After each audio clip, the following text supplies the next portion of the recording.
Hello, I'm Rosie, and this is my April wrap-up. I read a total of 11 books this month, which quite an achievement given how much else I have going on at the moment with dissertations and applications and all that jazz. My theme for the month was to read my classic novels. I'll link to my TBR video in the description. Unfortunately, I didn't quite manage to read all of my classics because I got a bit distracted with the readathon and just other good books to read too. I wanted a bit of a break from indulging in the past, so the classics will move on to next month. So to start the month off, I read Lemmas, which was my TBR jar challenge of the month, read and watch the adaptation. So I also watched the film of this. I quite enjoyed the book. It was a bit difficult in places, especially when Victor Hugo went off on tangents, but otherwise it helped me understand the film a lot more, and I got a lot more depth and background for the characters, which was really interesting. It did put me completely off the romance, but I'm going to leave it at that because I went on a full rant about the Cosette-Marius relationship in my TBR jar challenge video, also linked below. So overall I gave this a rating of 4.5.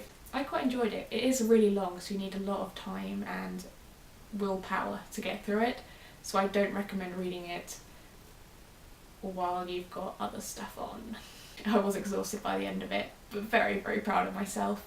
I then read The Secret Garden by Frances Hodgson Burnett.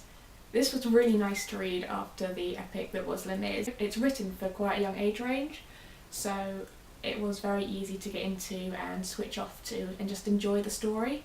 And amazingly enough, it inspired me to go out running, which is a very rare occasion indeed. So yeah, it is a really good book. And I love the characters. It is racist in its depiction of India. Yeah, apart from that, it's really good. So I gave it 4 out of 5 stars as well, just because it was just a really nice book to read after Lemmas. After that, I read Jane Eyre. I've not read Jane Eyre before, and I was quite ashamed of that because I've heard it's fantastic, and I have to agree with that sentiment. I absolutely loved the book. I just really got into the story and I could relate to Jane and all the other characters, and it was a realistic relationship as well. Like other classics I've read have really unrealistic relationships and the women are just there to look pretty, and I just didn't really like that. This is like all the characters have character, their personalities, their lives, they're just interesting, and I absolutely love the fact that the 2 main characters are defined as being plain or ugly. They're not pretty people, which was a really refreshing. And yeah, I gave this 5 out of 5 stars, and I'd recommend anyone read it because it is an amazing book. After that, I read All the Bright Places, which I borrowed from a friend, which is why I don't have it with me. I still don't know whether I like that book. The story was interesting and the characters were interesting, but I didn't get into it as much as I would have liked to have done, and Finch's character did seem very unrealistic to me. I could relate to Violet and I understood where she was coming from, but Finch was difficult, so while I got half the story, the other half I did struggle a bit with. It was really well written and the concept was interesting. I just wish I'd been able to get into it more, and I wish I knew whether I liked it or not. It's just one of those books where I just don't know. So as a result, I gave it 3 out of 5. I also listened to The Diviners on audiobook, so I don't have that with me either. I really enjoyed The Diviners. It took a while to get into, and it kind of went on a bit after the end of the story had wrapped up, which was setting up for the next book, which is coming out in August apparently. I really hope so because I'm really excited to read it. I love the 20s. Any book set in the 20s, and this was a paranormal mystery book set in the 20s, and the characters were all entertaining. It's written by Libba Bray, and I find her writing seems to suit audiobooks very well, and I think if I'd read The Diviners I would have struggled with it as well, because Evie's sayings like positutely I would have got really annoyed with reading the book, but listening to it, it added to her character, and you could hear it as she's saying it, which really helped me get into the story and understand her and the other characters, and it was just, I really enjoyed listening to it. The narrator was brilliant, the story was brilliant, and I'm glad I picked it out for audiobook because it's helping me get into audiobooks, which I've never got into before. But I gave The Diviners 4 out of 5 stars because while it was a really good book and I enjoyed it, a couple of the characters didn't seem that relevant to the plot in this one. They were there and they were mainish characters, but they never really got involved. But otherwise I did enjoy it, and I would recommend anyone read it or listen to it as well. After that, I participated in the Dewey's 24-hour readathon. I managed to read 3.5 books really throughout the event, which I was really pleased of, especially since I had an 8-hour sleep right in the middle of it. So I did lose 8 hours of a 24-hour readathon, and I still managed to read 4 books. The first book I read was 13 Reasons Why by J. Asher, and I loved this book. It was such an interesting concept and really well done. It's about a boy called Clay who receives a package in which he finds recordings of a girl who he loved who committed suicide 2 weeks earlier, and he realises that on the recordings is 13 reasons why she committed suicide, and he is one of those reasons. And the whole story is him listening to the recordings and finding out what led up to her taking her own life. The transcript of the recordings is written out alongside Clay's own personal feelings. One of the things that really impressed me was that the voices were so distinct. You could tell who was talking. I didn't even have to look at the font style to be able to work out who the narrator was for that particular section. It was really well done. And the build-up was really interesting, and I really enjoyed seeing how he reacted to what she had to say. It was really realistic, and I found I could relate to both characters, and I just really enjoyed it. I'm really glad I read it as my first book of the readathon, because it helped me get in the mood for reading more books.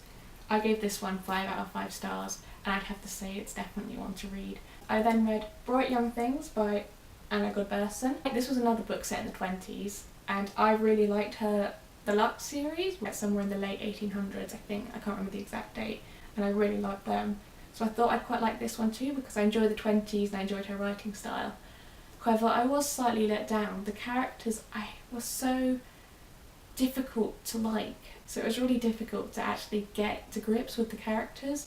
And while the concept of the story was really interesting, I would have liked to be able to read it from characters that I understood and related to and liked. Slightly disappointed with this. I wish it'd been done a bit better, but I did enjoy it. It was a really nice, relaxing read, and I gave it 3.5 stars because while the characters were difficult to get into, the rest of the story was really enjoyable to read. I then read Only Ever Yours, which was fantastic. It's a satire based in the future where girls are bred to breed, or they become concubines, or to be chastity. They're there to teach the next generation of girls how they're supposed to act and how they're supposed to be pretty all the time, and there's all these expectations and things, and I really enjoyed it. It was really interesting to read, and it highlights things that are wrong with society today and the dangers of sexism and all that jazz. And there were bits that were a bit difficult, like some of the characters I couldn't quite understand where they were coming from, and sometimes it went a bit overboard with stereotyping and things. But one thing I really enjoyed, it's a really minor thing, but all the male characters' names are capitalised, whereas none of the female characters' names are, which really highlights the hierarchy of the system. So I really enjoyed that aspect of it, and I would recommend reading it. 4.5 stars. I finished off City of Glass. I started this before the readathon and only got about halfway, so on the final stretch of the readathon I decided to finish it, and I just made it. And I really enjoyed this. It's the 3rd book in the Mortal Instruments series, but it kind of rounds up the first 3 books into kind of like neat trilogy within a series, and I really enjoyed that. I struggle a bit with long series. This one helped round off to give you a nice break, but also there's little threads that have been set up for the continuation of the series. I love the story. There's a lot more Simon, which I love because Simon is amazing, and a lot more of the other characters, and it's really interesting learning more about the Shadowhunter world because this takes place in their home country, which you don't get in the first 2 books.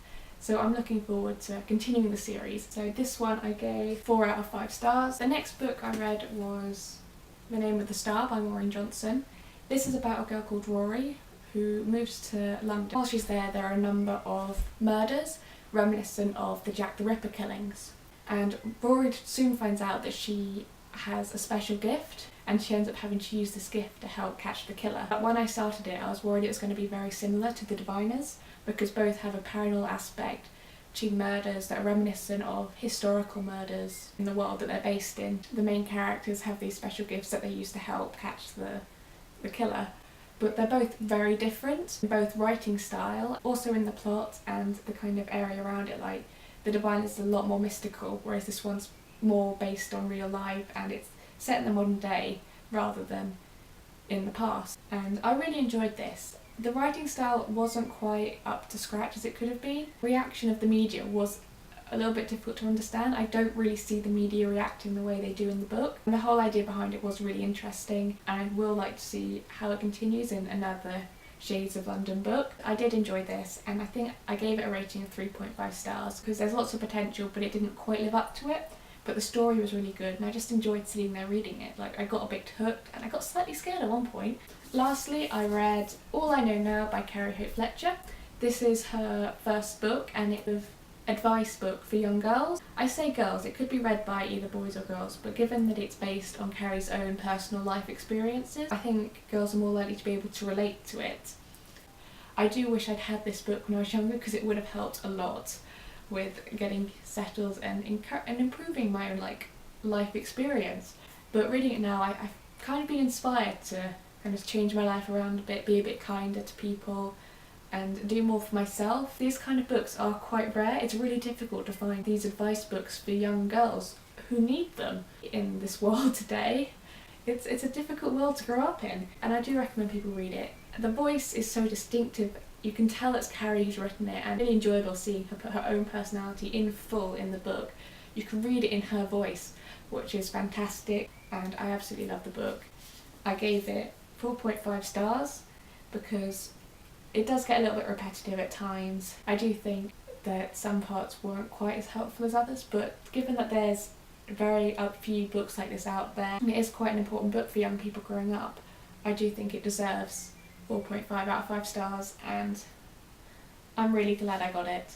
That's it for my April wrap up. I would put a TBR video at the end, but this is going to be quite a long video as it is, so I'm going to do a separate TBR video which will be up at some point in the next week. Yeah, I hope you enjoyed that, and let me know if you've read any of the books I mentioned and what you thought about them, because I'm really interested to hear. That's it for now. I'll see you next time. Goodbye!